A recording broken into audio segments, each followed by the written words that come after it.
Welcome to Daily Reading the Word for July the 8th. I'm Jonathan Kienzler. Today's scripture reading is found in Ezra chapters 1 and 2 and Acts chapter 11. The title of my devotional is Restoration of Israel. And we're going to be looking at Ezra chapter 2 verse 1, which says, "Now these are the people of the province who came up out of the captivity of the exiles, whom Nebuchadnezzar, the king of Babylon, had carried away to Babylon, and returned to Jerusalem and Judah, each to his city." Ezra 2 summarizes the list of all those who returned from Babylon to Judah to rebuild the temple in Jerusalem. The last devotional actually talked about that, how Cyrus commanded the people to return. Ezra 2 verse 1 states, "The people returned to Jerusalem and Judah, each to his city." Ezra 2:70 concludes the listing with all Israel lived in their cities. Its purpose, along with Ezra 1, is to present the renewed community as the legitimate continuation of the pre-exilic people of Israel. This is the same people. They have, yes, gone away into exile, but God has now brought them back. The people are returning by God's initiative. Although they were previously exiled, they are still the people of God. God has not forgotten them. And that's what the people's return from exile spells out. That God has not forgotten them, cast them aside, or moved on to some other plan, but that he will fulfill the promises to Abraham and David through them. Surely they thought that. They wondered that while they're in exile. Has God forgotten us? Where is God? Will he still use us? Can he still use us? And God shows that he is more than able to bring about his promises. He's more than able to keep them, but he's more than able to reverse the curse even in our lives. He's able to bring us into his promises and give us a new hope as well. So the greatest tragedy that could happen to Israel was not only foreseen by God, but it is one that he is now beginning to reverse. Return from exile for them meant restoration of the nation. And of course, along with that would not only be the return and rebuilding of the city of Jerusalem, but the rebuilding of the temple and the center of God being with his people, that symbol there as well. Safety and security. It would also result in, or would mean for them, forgiveness of sins. Remember when John the Baptist says, he's proclaiming the word, a voice of one crying in the wilderness, prepare the way of the Lord. And he is calling people to a baptism of repentance for the forgiveness of sins.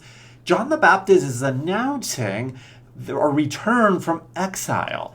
And that's also promised in the Old Testament and also foreseen, and in a symbolic way is a beginning happening when the people return from Babylon to their own land.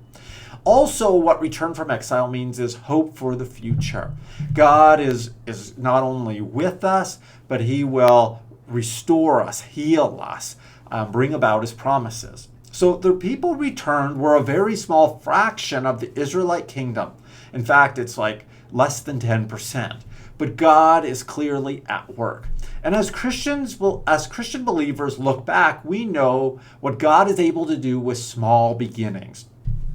We see that in the Old Testament here. We also see that with Jesus and his 12 disciples. Just think, even the smallest of all beginnings, Jesus stands alone. He dies alone for the nation. All the disciples are scattered. And yet from that beginning, Jesus dying for us, an incredible harvest results. And we are still seeing the harvest being brought in and are part of it.